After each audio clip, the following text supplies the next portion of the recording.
excited to be here. I kind of want to tell you a little bit more of the, I don't want to say basics, because we don't really know anything about my syndrome. I was born with this very, very rare syndrome that only 2 other people in the world, including myself, that we know of, have. Basically, what this syndrome causes is that I cannot gain weight. Yes, it does sound as good as it is. I can eat absolutely whatever I want, whenever I want, and I won't really gain any weight. I'm going to be 25 in March, and I've never weighed over about 64 pounds my entire life. When I was in college, I hid, well, I didn't hide, it was, everyone knew it was there, but it was a giant tub of Twinkies, donuts, chips, Skittles, and my roommate would say, I could hear you at 12:30 reaching under your bed to get food. But I'm like, you know what? It's all right. I can do these things because there are benefits to this syndrome. There are benefits to not being able to gain weight. There are benefits to being visually impaired. There are benefits to being kind of really small. A lot of people think, Lizzie, how in the world are you saying there's benefits when you can only see out of one eye? Let me tell you what the benefits are, because they're great. I wear contacts, half off contacts. When I wear my reading glasses, half off prescription. If somebody is annoying me, being rude, stand on my right side.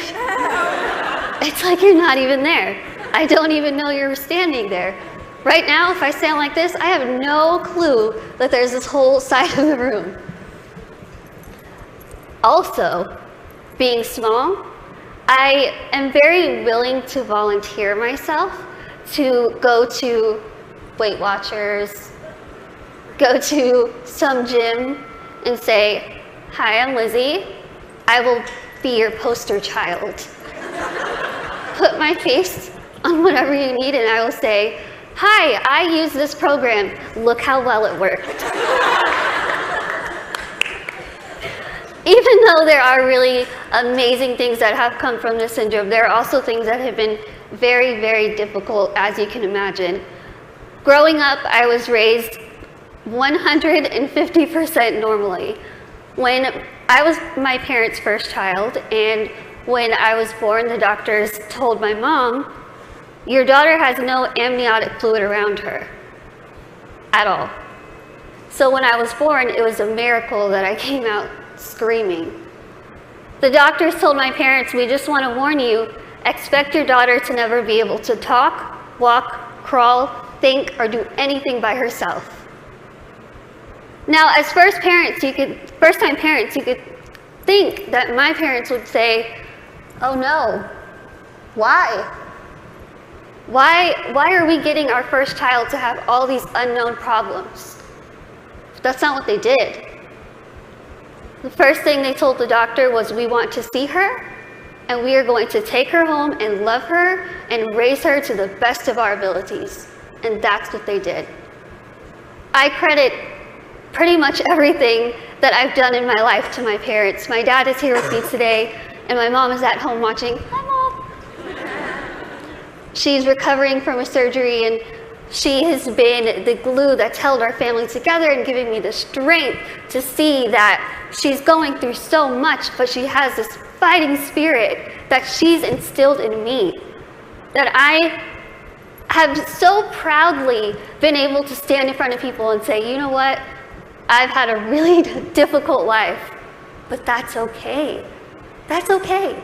Things have been scary, things have been tough. One of the biggest things that I had to deal with growing up was something that I'm pretty sure every single one of us in this room has dealt with before. Can you guess what that is? Starts with a B. Can you guys guess it? Boys. Boys? Bullying. I know what y'all are thinking. I should have come, why couldn't I sit here with them? I had to deal with bullying a lot, but as I said, I was raised very normally. So when I started kindergarten, I had absolutely no idea that I looked different. No clue. I couldn't see that I looked different from other kids. I think of it kind of as a big slap of reality for a 5-year-old because I went into school first day decked out in Pocahontas gear. I was ready. I went in with my backpack that looked like a turtle shell because it was bigger than me, and I walked up to a little girl, I smiled at her. She looked up at me like I was a monster, like I was the scariest thing she'd ever seen in her life. My first reaction was, she is really rude. I am a fun kid and she's the one missing out, so I'll just go over here and play with blocks or boys. I thought the day was going to get better, and unfortunately it didn't. The day kind of got worse and worse, and a lot of people just wanted to have absolutely nothing to do with me, and I couldn't understand why. Why? What did I do? I didn't do anything to them. In my mind, I was still a really cool kid. So I had to go home and ask my parents, what's wrong with me? What did I do? Why don't they like me? And they sat me down and they said, Lizzie, the only thing that's different about you is that you're smaller than the other kids. You have this syndrome, but it's not going to define who you are.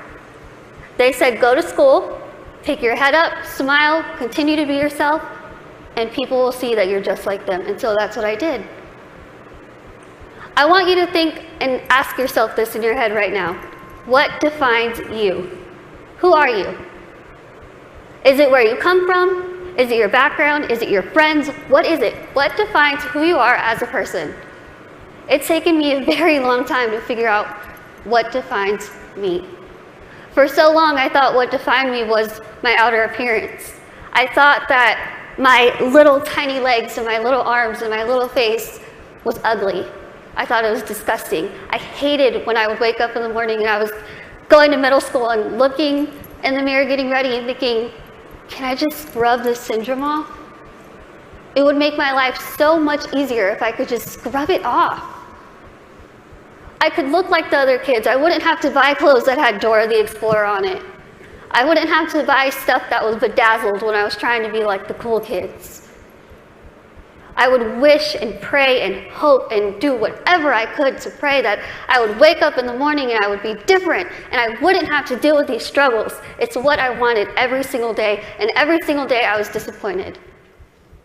I have an amazing, amazing support system around me who never pity me, who are there to pick me up if I'm sad, who are there to laugh with me during the good times, and they taught me that even though I have this syndrome, even though things are hard, I can't let that define me. My life was put into my hands, just like your lives are put into yours. You are the person in the front seat of your car. You are the one who decides whether your car goes down a bad path or a good path. You are the one that decides what defines you. And let me tell you, it could be really hard to figure out what defines you. Because there are times where I would just get so annoyed and frustrated, and I don't care what defines me. When I was in high school, I found a video, unfortunately, that somebody posted of me, labeling me the world's ugliest woman. There were over 4 million views to this video, 8 seconds long, no sound, thousands of comments. People saying, Lizzie, please just do the world a favor, put a gun to your head and kill yourself. Think about that. If people told you that, strangers told you this. I cried my eyes out, of course, and I was ready to kind of fight back, and something kind of clicked in my head, and I thought, I'm just going to leave it alone. I kind of started realizing that my life is in my hands. I could either choose to make this really good, or I can choose to make this really bad. I could either be grateful and open my eyes and realize the things that I do have and make those the things that define me. I can't see out of one eye, but I can see out of the other. I might get sick a lot, but I have really nice hair. Thanks. You guys are like the best little section right here. I lose my train of thought. Okay, where was I? Hair. Okay, thank you.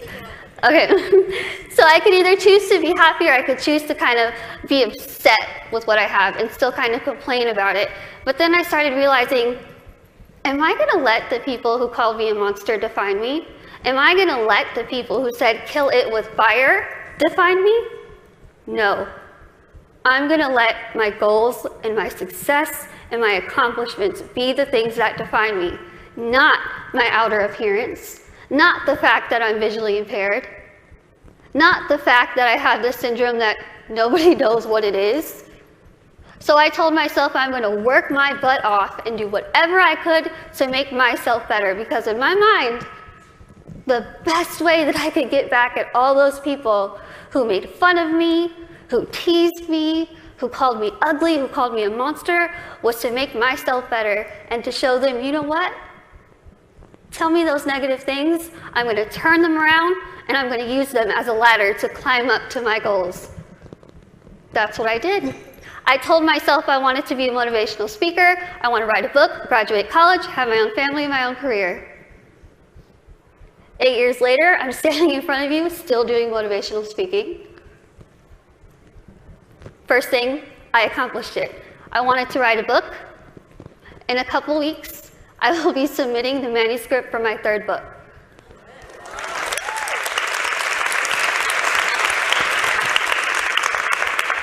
I wanted to graduate college, and I just finished college. I'm getting a degree in communication studies from Texas State University in San Marcos, and I have a minor in English. I really tried to use real life experience while I was getting my degree, and my professors were not having it. But I wanted to have, lastly, my own family and my own career, and the family part is kind of down the line. My career part, I feel like I'm really doing well with it, considering the fact that when I decided I wanted to be a motivational speaker, I went home, I sat in front of my laptop, went to Google, typed in how to be a motivational speaker. I'm not even joking. I worked my butt off. I used the people who were telling me that I couldn't do this to motivate me. I used their negativity to light my fire to keep going. Use that. Use that. Use that negativity that you have in your life to make yourself better, because I guarantee you, you will win. Now, I want to end with asking you again. I want you to leave here and ask yourself what defines you. But remember, brave starts here. Thank you.